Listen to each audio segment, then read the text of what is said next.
चिंता मत करो धनानंद, तुम जैसा सशक्त राजा बहुत जल्द एक नादान से बालक को ढूंढ ही लेगा। बहुत जल्द वो तुम्हारे समक्ष होगा। सम्राट, उदास बालक एक दिन का राजकुमार बनने के आपके प्रस्ताव को ठुकरा कर भाग गया है। वो भाग गया क्योंकि वो अभय है। जैसे वो बालक तुम्हारे धन से, तुम्हारे वर्चस्व से भयभीत नहीं हुआ, वैसे ही मेरा पुत्र तुमसे नहीं डरेगा। पर वो भागेगा नहीं, वो आएगा, अवश्य आएगा धनानंद।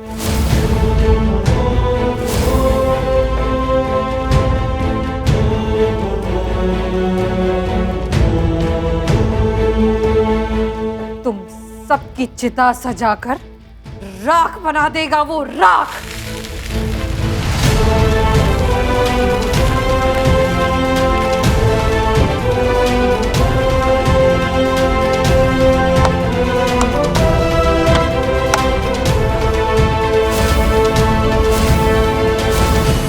भद्रसाल, सुना नहीं तुमने, एक दासी ने मुझे चुनौती दी है।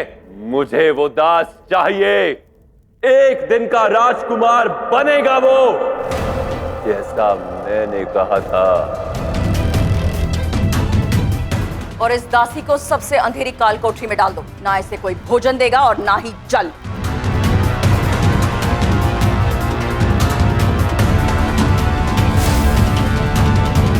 तुम सभी ने उस दास को देखा ही था, पूरे पाटलिपुत्र ने देखा था।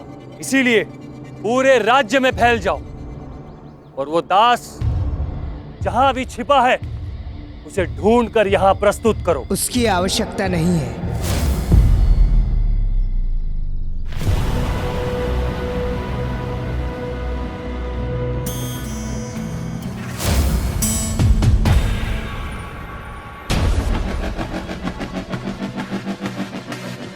क्षमा कीजिएगा महाशय,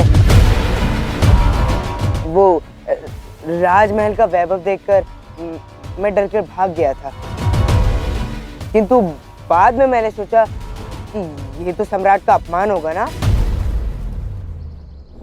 इसीलिए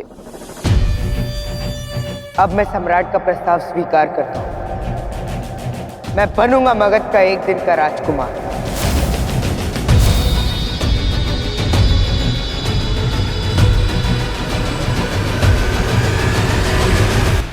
सारे सामान पर तेल छिड़क छिड़क कर नष्ट कर गया वो दुष्ट। आने दो उस एक दिन के राजकुमार को। अगर चमड़ी उधेड़ कर उससे एक एक दमड़ी ना वसूली तो मेरा नाम लुब्धक नहीं। तुम्हारे नुकसान की भरपाई मैं कर दूंगा लुब्धक।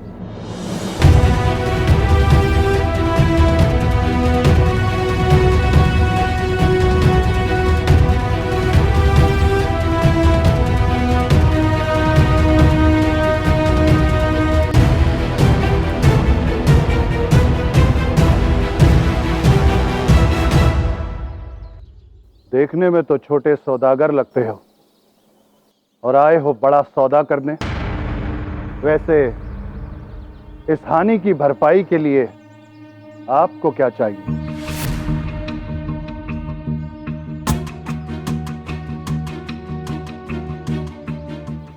तुम चलो।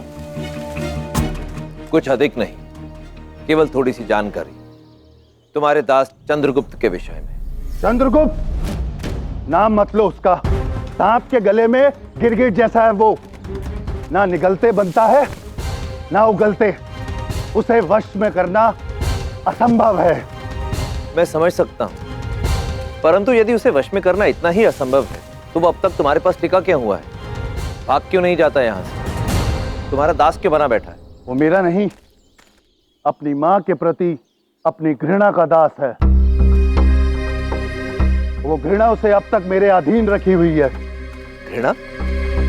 परंतु वो तो सदा अपनी मां का कंगन अपने हृदय के साथ लगाकर चलता है। दिखने में तो ज्ञानी लगते हो, परंतु इतना नहीं समझते कि प्रेम से अधिक घृणा हृदय के समीप होती है।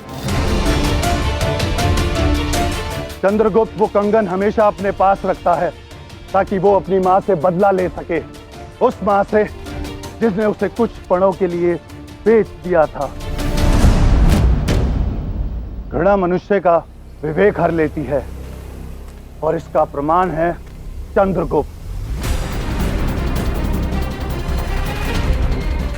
चुप तक, यदि मुझे सत्य नहीं बताया तो शीघ्र ही तुम्हारा साम्राज्य जलकर राख हो जाएगा। रुको, मैं बताता हूं। वो महल में है। वो अपनी मां की खोज में महल गया है। क्या? महल क्यों? वहां उसकी मां की खोज कैसे पूर्ण होगी? डूबते को तिनके का सहारा। उसे ज्ञात हुआ है कि सम्राट धनानंद ने कदाचित उसकी मां को राजमहल में रानी बनाकर रखा है और वो मूर्ख उस महल की ओर चल पड़ा। अब न जाने वहां जाके कौन सा संकट उत्पन्न करेगा। संकट में तो अब स्वयं चंद्रगुप्त है।